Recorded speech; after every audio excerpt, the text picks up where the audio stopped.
बिस्मिल्लाहिर्रहमानिर्रहीम। अस्सलाम वालेकुम दोस्तों, अहराम मिस्र दुनिया कदीम की आला साइंसी तरक्की के ठोस और जीते जागते सबूत हैं। अहराम का अमल पैमाइश गोया पत्थरों की जबान में इल्हामी बयानी है।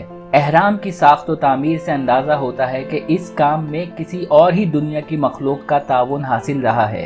अहराम के सरबस्ता राजों का इंकशाफ जदीद साइंस का शराजा बिखेर सकता है। फिलहाल हम इस बारे में कतई तारीकी में हैं कि ये अहराम किन लोगों ने बनाए थे और क्यों बनाए थे और आखिर इनके वजूद का सबब क्या है। दोस्तों, वीडियो की तफसील में जाने से पहले हमारे चैनल एक्सपोज टीवी को सब्सक्राइब करें और बेल आइकन पर क्लिक करें। दोस्तों, ताज़ा तरीन मालूमात ने ये बात साबित कर दी है कि ये अहराम कदीम और इंतहाई तरक्की याफ्ता साइंसी तख्लीकात का मजहर हैं। अहरामों के मेमार कायनात के बेशतर सरबस्ता राजों से वाकिफ थे। वो आला तरीन रियाजी का इदराक रखते थे।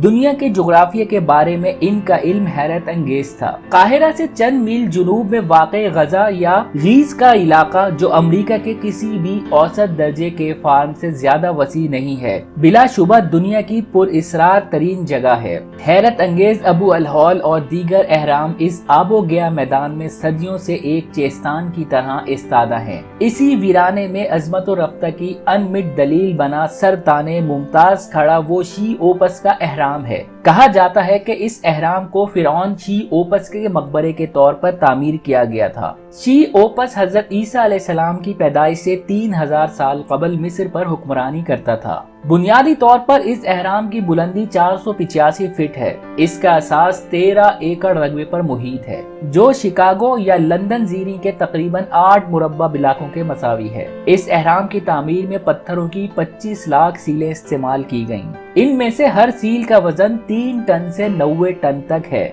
जबकि चंद एक ब्लॉकों का वजन 100 टन तक भी है। जब नेपोलियन मिस्र में था तो इसने तखमीना लगाया कि सिर्फ इस एक अहराम में इस कदर पत्थर इस्तेमाल हुए हैं कि इनसे पूरे फ्रांस के गिर्द 10 फीट ऊंची और 1 फीट मोटी दीवार तामीर की जा सकती है।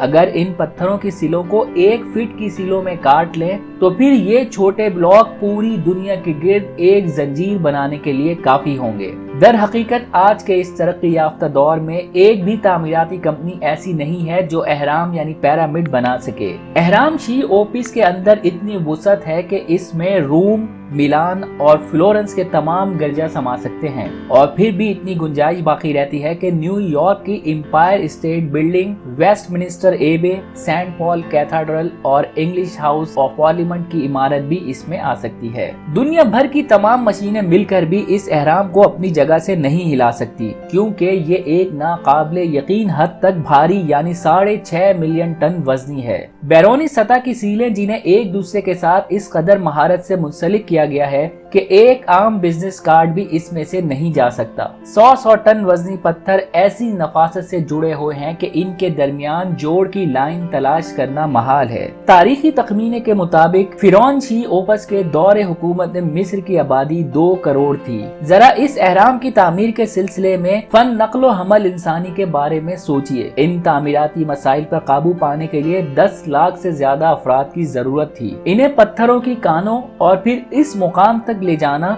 जहां अहराम तामीर होना था। इन्हें सिपाहियों और निगरानों की जरूरत थी। इनके खाने पीने का क्या बंदोबस्त था? वो लोग रात को कहां सोते थे? ये तो मुमकिन ही नहीं कि वो रात भी सहरा ही में गुजारते हों। पत्थरों की कानों से 26 लाख जिन्याती ब्लॉक काटने के लिए न जाने कितनी बड़ी तादाद में गुलाम थे। उन्होंने कानों से पत्थरों की सीलों को काटने के लिए किस किस्म के आलातो औजार इस्तेमाल किए थे? इस जमाने में न डायनामाइट था और न ही सीलों को काटने के लिए किसी किस्म का धमाका खेज मादा। फिर उन्होंने किस तरह चट्टानें तोड़ी? आखिरकार इस फिरौन को ऐसा मेमार कहां से मैसर आ गया जिसने इस कदर हैरत अंगेज इमारत को डिजाइन किया और फिर इस कदर ठीक ठाक पैमाइश के साथ इसे जमीन के सीने पर खड़ा भी कर दिया? फर्ज कर लेते हैं फिरौन के पास दरस मिजाज, लंबे तड़ंगे, मजबूत जिस्मों वाले चाबुक 10 फॉरमैनों का एक बड़ा दस्ता था। चलो ये भी तस्लीम किया कि इनके पास मजदूरों की काफी तादाद भी थी। हम यूं कह لیں کہ ان تمام لوگوں نے 10 گرینائٹ بلاکس روزانہ تیار کر لیے ہوں گے۔ انہیں ہموار بلاکس کی صورت میں ڈھالنا تھا،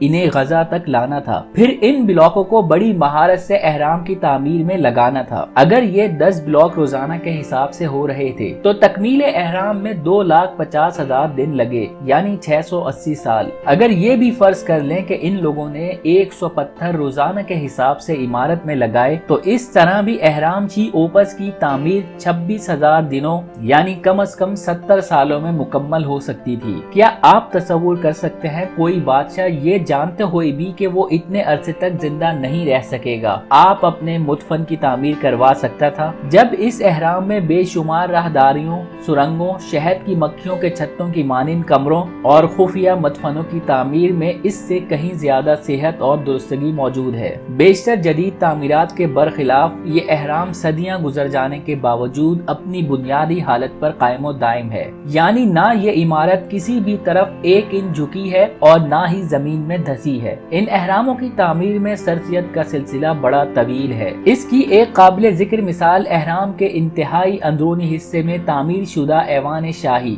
جس کی لسانی چھت سے 70 ٹن وزنی سرخ رنگ کے نادر ترین سنگ کی 2 صفوں سے مزین ہے۔